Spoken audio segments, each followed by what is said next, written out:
Bhagavate Vasudevaya.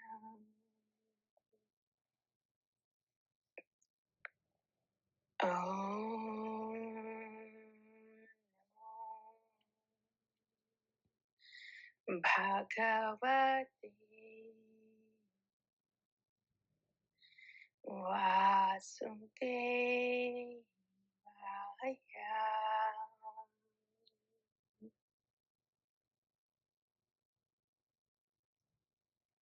Shrim Bhagavān Vacha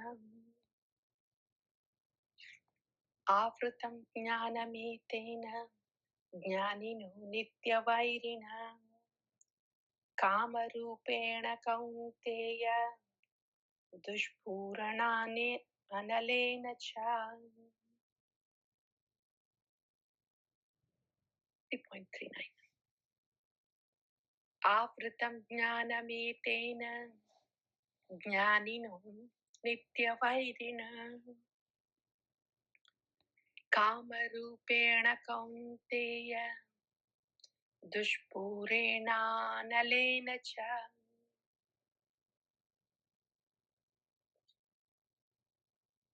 Avrutam jnanametena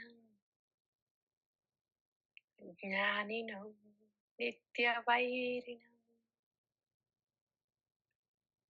kāma-rūpeṇa kaunteya duṣpūreṇānalena cha.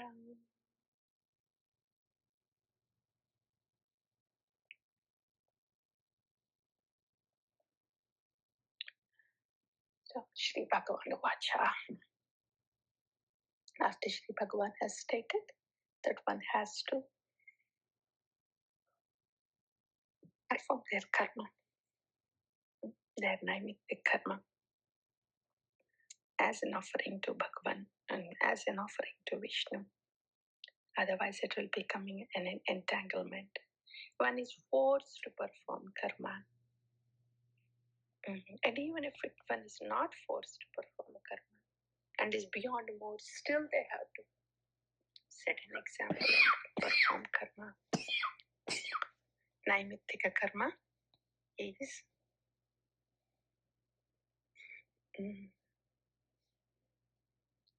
it depends upon which varna they are in, or what inclination do they have based on the modes, and that is divided as generally Brahmana, Kshatriya, Vaishya, Shudra, and that is based on their inclination of performance of a specific karma. That's how it becomes naimittika karma. So generally when one is under the influence of modes, under the influence of a specific mode, they tend to like certain things, want to do certain things. And that is their naimittik karma, which is simple, easy.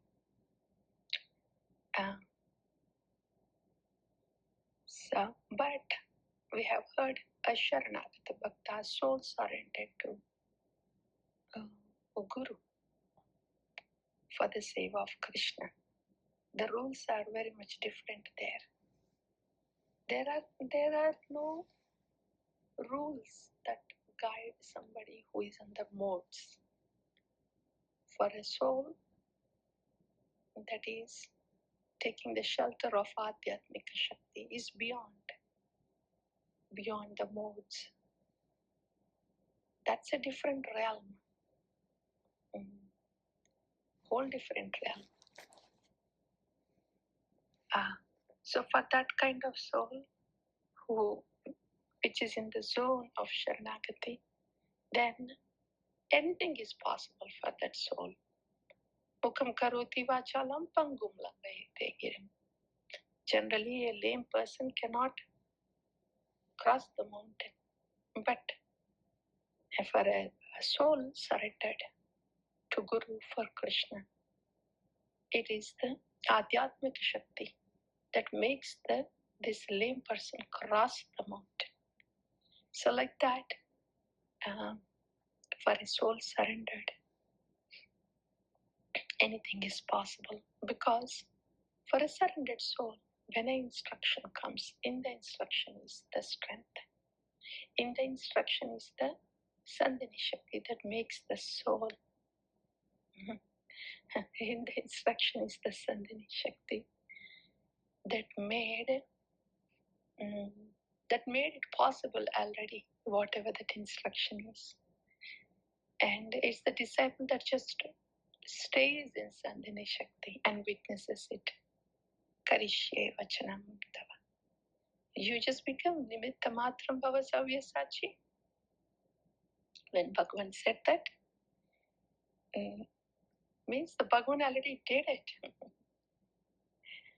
Already did it.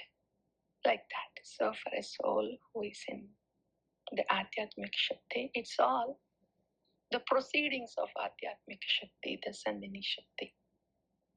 It does all.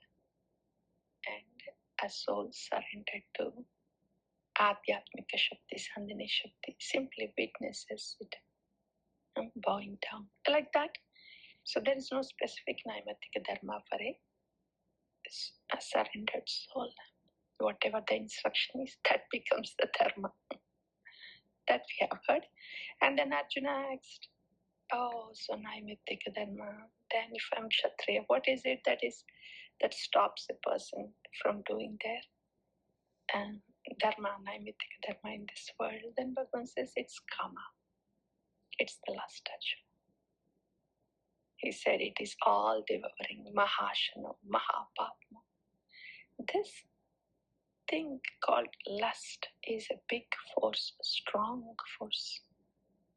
It is a strong force towards something in this material world. It's a strong force away from Kṛṣṇa. Strong force for sense gratification, self gratification in a gross way or subtle way. So, avrittam jnanametena jnanino nitya vairina. This is the lust will be strong, will be a strong force. Why is it so strong? And from gross to subtle, it is strong.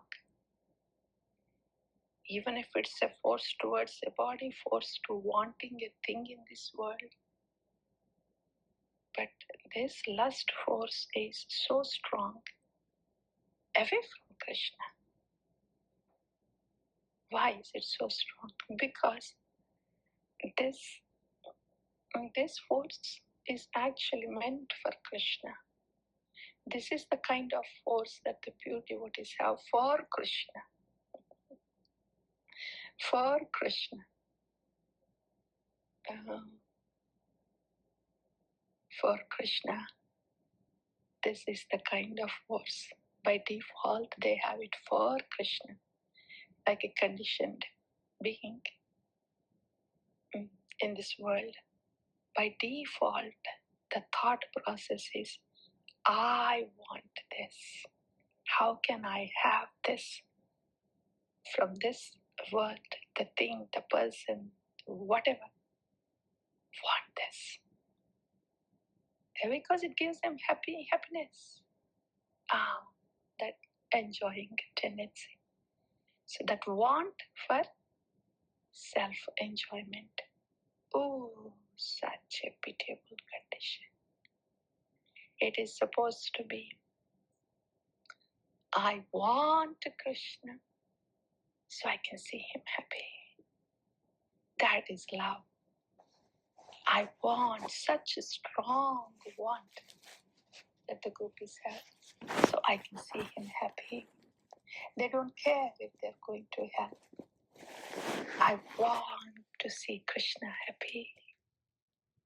That is love.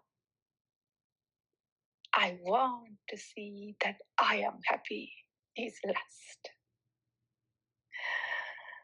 I want to see that I'm happy is lust. If Kṛṣṇa is there, if Kṛṣṇa is, if Kṛṣṇa is there, then that is love. If Kṛṣṇa is not there, that is lust. Because when Kṛṣṇa is there, when Bhagavan is there, we know Bhagavan is Bhagavan. Bhagavat Tattva, we are Jiva Tattva. And Jiva can want Kṛṣṇa only in a loving seva. Constitutional position of a Jiva is to please the Lord. That's the constitutional position. So understanding what love means in Tattva is understanding when we hear I want Kṛṣṇa. Understanding in Tattva is Jiva can only want Bhagavan in loving seva. Jiva cannot otherwise get Bhagavan only through loving seva. Because he is the Bhagavan is the proprietor, he is the enjoyer.